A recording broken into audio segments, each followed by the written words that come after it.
Okay, listen up fam. Dah berapa kali korang dengar ayat ni? Ganja tu gateway drug. Like every time. Dari cikgu sekolah, iklan TV zaman dulu, sampailah ke ceramah motivasi. Dia selalu jadi kambing hitam. Konon kalau korang start ganja, next step mesti heroin, shabu, cocaine, morphine. Mesti gelap masa depan. Tapi, what if kalau Kit cakap, itu semua bukan full story? Apa jadi kalau ganja ni bukan pintu masuk, tapi pintu keluar? Ini yang Kit nak kupaskan hari ni. Adakah cannabis tu gateway drug ataupun getaway drug? Konsep gateway dan getaway drug. The myth, gateway drug. Okay, dulu ada satu teori dinamakan gateway drug theory. Dia start sekitar pada tahun 1975. Basically, dia kata macam ni. Kalau kau mula dengan substance ringan seperti rokok, alkohol ataupun cannabis, automatically kau ada risiko tinggi untuk escalate ke dadah yang lebih hardcore macam morphine, heroin, shabu. Sound scary kan? Tapi masalahnya bila saintis kaji deeper, diorang jumpa correlation ada. Tapi causation tu tak jelas. NIDA, National Institute on Drug Abuse, sendiri admit benda ni sebenarnya bukan disebabkan ganja tu punca. Benda sebenarnya yang main peranan seperti environment, circle kawan, trauma yang korang lalui, mental health yang korang tak dapat rawat. Itu semua boleh trigger korang untuk menjerumus ke arah lebih heavy ataupun hardcore punya drug. So kalau kau nak salahkan ganja 100%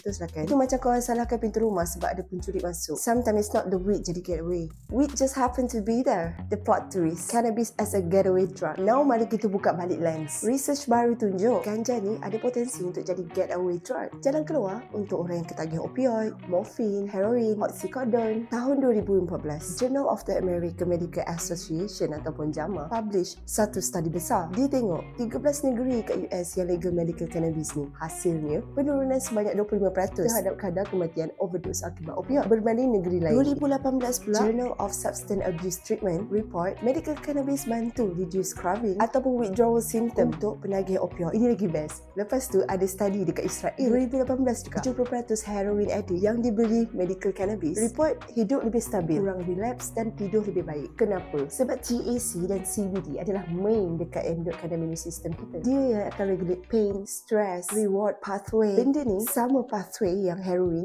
target. Biasanya cannabis tak ikat kau jadi macam zombie. Tapi jangan salah faham. Bukan cakap macam ni sebab that cannabis is magic cure. Tak ada benda magic kat dunia ni, okay? Cannabis ada risiko. Ada orang boleh misuse. Ada orang boleh develop dependence. Kalau tak under proper guidance, memang boleh jadi masalah lain. So berbalik pada soalan awal, cannabis ni gateway drug ke atau getaway drug? Jawapan dia depends. Kalau kau guna untuk lari daripada reality, tak jaga diri, yes, dia boleh jadi pintu masuk lagi dalam. Tapi kalau kau guna dengan purpose, dengan ilmu, dengan support system, dia boleh jadi jalan keluar dari neraka ketagihan. At the end, stigma kena lawan dengan sains. Kita kena tukar naratif. Bukan semua yang hijau tu racun. Kadang-kadang yang hijau telah ubat.